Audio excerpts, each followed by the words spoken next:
In this lesson, I want to introduce you to a prefab, how to create and assemble objects using prefabs. I want to also introduce you to the Unity Asset Store and how to get free assets. So this is the example of the asset that I want you to go and get. And then I want you to basically use this asset to assemble these prefabs. These are prefabricated objects that come in different pieces.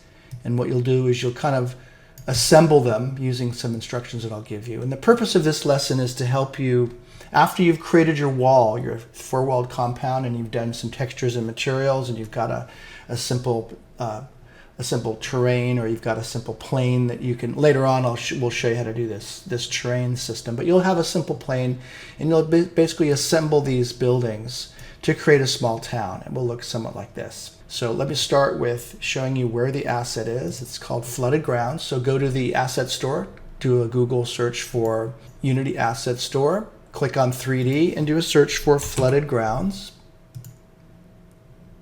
And you'll see it here. I've already got it, so it's grayed out, but yours will be not grayed out. You can also do a search for free assets and download anything that you think that you may need. Notice there's a price here. I like to do free 3D assets. And then if you can see anything in here, you can just go ahead and grab it. So yours will not be grayed out. So you'll basically click on it and just go ahead and go to the page that says Flooded Ground and then add it to my assets. Be sure you're logged in. Notice that I'm logged in up here. And then once you add it to your assets, you want to go ahead and open it in Unity. So you'll notice that mine is already added. So for example, Terrain Sample Asset Pack, which we'll cover later, is go ahead and open in Unity. You'll want to create a new Unity project. Let me close this one down. Don't save it. And I'm going to create a new project. We're using 3D built-in render pipeline. Go ahead and give it a project name. Call it Flooded Grounds. And save it somewhere that you know where it is. Okay, and go ahead and create the project. By the way, you'll want to create this in Unity version 6. Unity version 6. That's the one that we're using. Universal 3D Core, not high definition, not universal, but universal 3D.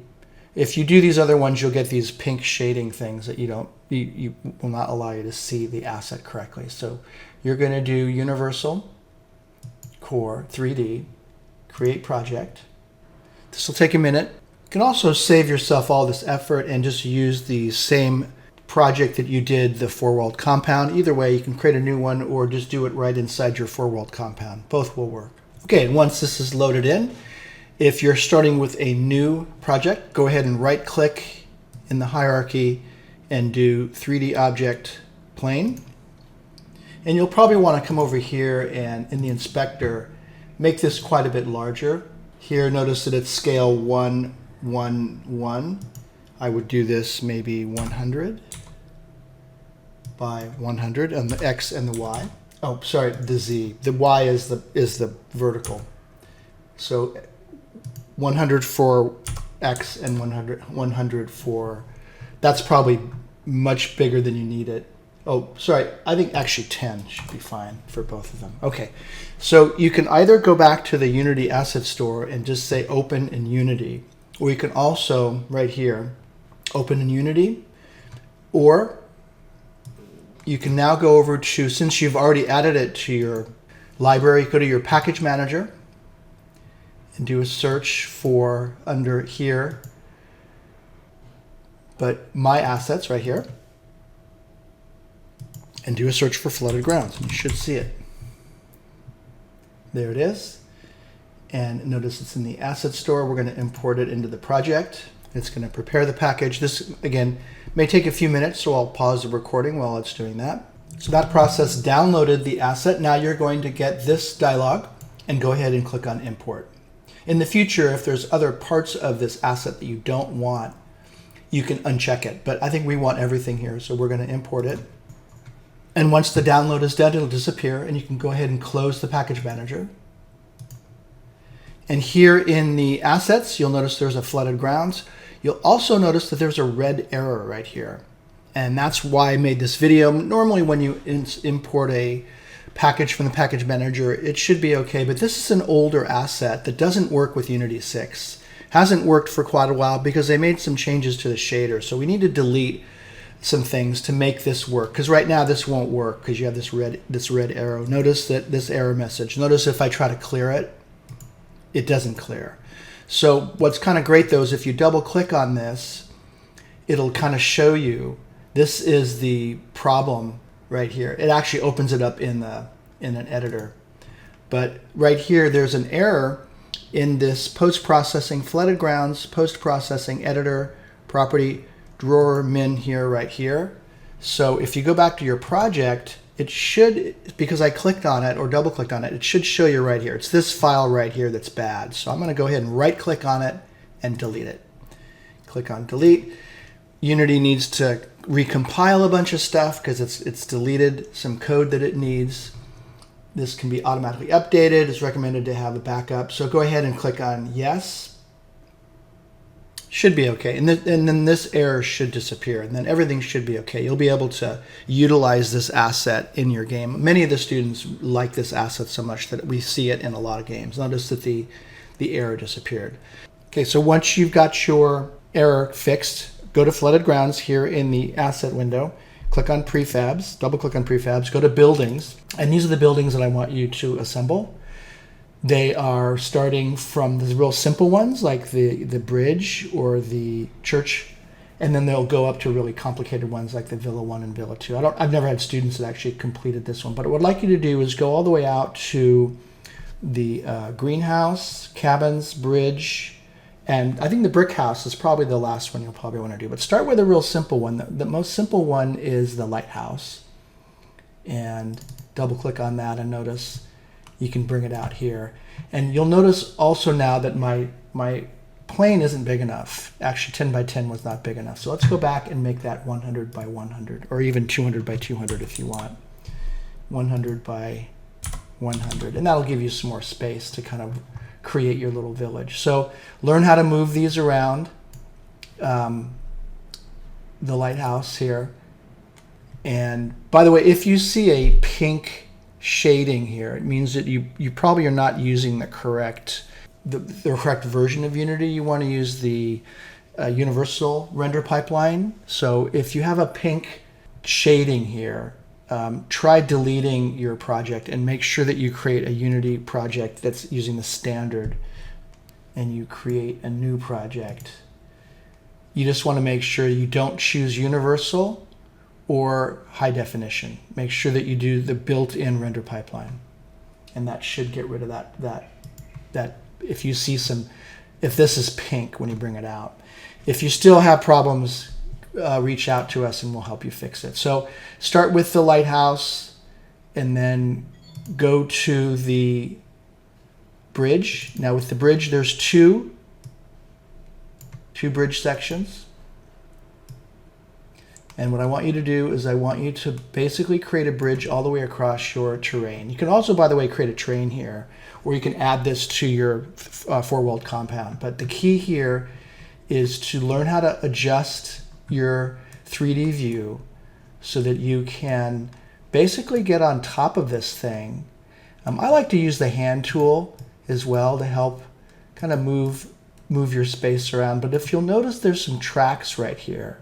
And what you want to do is you want to line up these two pieces so that they are exactly lined up with the tracks. Notice that if I zoom in here, I have one that's off a little bit.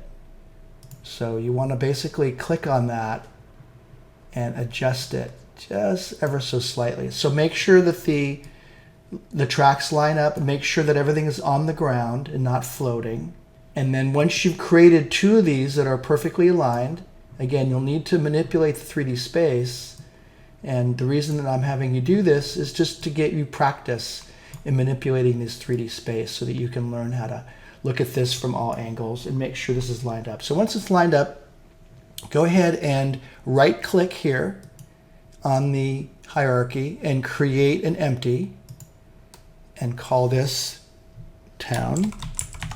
Okay, you're going to put everything inside of this town object. So I'm going to put bridge Now notice that it needs to indent like this or it won't be in there. Okay, so notice that those two are in the town, and then I'm going to create another empty inside of town. Click on town, right click, create another empty, and call this bridge. Like so, and make sure that again it's inside the town, and make sure that your two bridge elements are inside bridge.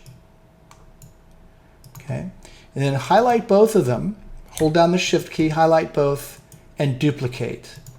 So notice that I have now a duplicate of my two, and I can now basically have 4. Okay, and then line up your two pieces, zoom in, and line them up so that they're perfectly aligned, and there's no gaps. They're on the ground, and the tracks are straight. And then once you have the 4, go ahead and shift click these 4, and right click once they've selected. Right click on them and duplicate. And now I have 8. So in this way, you can very, very quickly create a bridge going all the way across your scene here. Okay, and again, practice lining these up. I won't show you again.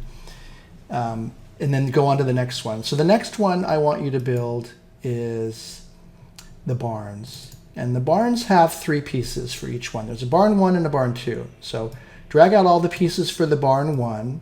The 2 ends, and there's also a barn 1 door, and there's a middle section. I guess there's 4 pieces. So you're going to drag it out here, and then basically you're going to zoom into these things. By the way, if you come over here and double click on the object in the hierarchy, you can see a close-up image of that. So what you want to do is you want to rearrange these kind of like building blocks. Notice that there's an end piece, and there's a middle piece. So there's 2 end pieces in the middle and a middle piece. So the key here is to learn how to adjust the X, Y, and Z coordinates to get these matched up perfectly. And I'll show you a secret to do this. It's the V key. So notice that I'm zoomed way in here, and this guy's a little bit too low. And again, this whole thing is really about practicing manipulating 3D space. So if I click on this and I hold down the V key, you'll get a little square. I don't know if you saw that, but it's a little square, and that'll snap it into place there. So notice that actually that did not work. It should snap these guys so that they fit perfectly. And it just takes some practice. I'm not sure what happened with that guy, but I'm going to delete it, and I'm going to just start with these 2 and come in here and get these things. If you get them close and then you zoom in where the juncture is, again, you want to kind of use the hand tool, use the right mouse button to kind of get these close in. And then once they're real close, if you zoom into the very edge here, it's like that's a little bit, and hold the V key down, notice that there's a little square there, and then you kind of just move it a little, jiggle it a little bit, and that will line up perfectly. And then what you can also do is you can look inside of these things and just make sure that it's all lined up and everything looks good. I'm using the right mouse button to go inside of here, and I'm going to use the hand tool to move this around and just make sure that it's lined up good, perfect. And then bring out the other end piece, this one here. Okay, and notice that there's the end of that. Takes some practice, takes some patience. It's actually quite fun once you kind of get the hang of it. And again, zoom in here, hold down the V key, and you'll see a little square. Kind of just move it around a little bit and jiggle it, and then move it around and just make sure that you get all the pieces. So once you've got your 3 barns, go ahead and click on town, right click, create an empty, call this barns, and you know the trick. Come up here, take each of these 3, and if you want, you can also create a barn single, create empty, call this barn, and then drag these 3 pieces into the barn empty. Okay, make sure that it indents. And then when you click on the barn, notice that now I can move all these 3 together. Okay, so get one of them perfect, and then go ahead and right click on barn and duplicate it. And maybe call that barn 1. So now notice that I have 2 barns. And I can very, very quickly, once I get one built, and then what you want to do is come here to the rotation tool, and you can either go here to the rotation, like on the X, and maybe rotate this 15 degrees. Wrong one. I want to do it, zoom in here, and you want to rotate this along the horizontal axis, like that one there, the green one. And then you can kind of move these around so they don't look identical. So after you've done the barns, go to the cabins. The cabins are a bit more complicated. They have like 5 pieces. So again, you'll drag these out. What I would do is I would put the barns all together, maybe outside the town, maybe outside of your wall, and then bring in the cabins and assemble those. There's various pieces to the cabin. Again, if you double click on the element here in the hierarchy, you can see a good picture of it. So you're going to do the same thing. You're going to create over here in the town. You're going to right click and create an empty cabins, and then right click on cabins, create an empty. This is going to be cabin 1. Go ahead and drag in your pieces, the stairs, and drag that into the cabin like so. Go ahead and assemble this so that it's lined up correctly using the V key.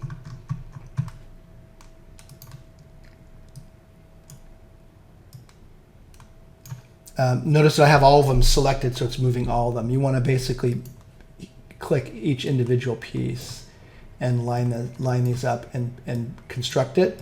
Again, make sure that they're on the ground. So what I'll do, when you're done, you're going to create a controller, and you'll be able to walk around and see your buildings and to make sure that they're assembled correctly, because if they're not, you'll see light and you'll see some cracks in between the walls. Usually the cabins and notice that I'm below the terrain. That's why it looks so weird. Okay, and again, there we go. So this is really an exercise in adjusting and moving around this 3D space so that you can get these in the right orientation so that it makes it very, very easy to line them up. Notice that once I'm up here a little bit and I get close, I zoom in, hold down the V key, there's my square, and then it snaps into place. Okay, so this might take you 4 or 5 hours. That's okay. That'll give you a lot of practice in maneuvering around 3D space. It'll give you practice in using the various tools here, rotating, move tool, alignment tool. Make sure, again, these are all assembled correctly and they're on the ground. After you've done the cabins and the barns, and the church is kind of fun too. The church is a real popular element that students just love this guy, and I see it in a lot of the different games. So then try the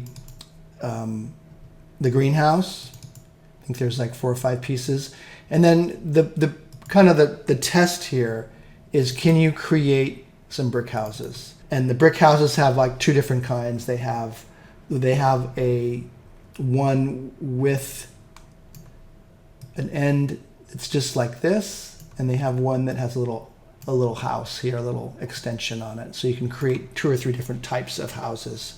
I would cluster them together, and again, it should look like that picture that I showed you at the very beginning of the video, where they're all kind of assembled and they're together. If you want, you can create a terrain. We'll show you how to create a terrain later. You don't have to. You can also use the file that you used to create your brick wall. What you'll basically post in the assignment is a picture of your town that should have a church, should have a bunch of cabins, should have a bunch of barns, and should have a whole bunch of brick houses laid out, and maybe in the streets and stuff. There's also other prefabs in here if you're curious. I even had students that went and put chairs inside and benches and things. Notice that these are again, double clicking on it will bring this in. And by the way, also make a picture of your hierarchy. This should be all organized so that when you collapse the town, there's nothing outside of it. So create a prefab for your houses, create a prefab for the church, create a prefab for the lighthouse and the bridge and everything. So that this is really, really clean. Again, if it takes 4 or 5 hours, that's fine. Some students are already really good at this from playing computer games, are really good at manipulating 3D space. Others are not. I like to see this early so I can judge which students maybe need more time in this 3D environment to get used to it, right? Like I definitely don't want to see, the church floating in the sky like that. I can use the hand tool and just manipulate these so that you're going to create the objects that you need. Pretty easy once you've done a few. The brick house, also the cars are really popular. The students love to bring out these cars, and you're welcome to use these in your final game. I usually see a lot of these assets in final games, in all kinds of different games. So have fun, good luck. If you find that your shaders are pink, touch base with us during office hours, during lecture hour, and we'll get you set up.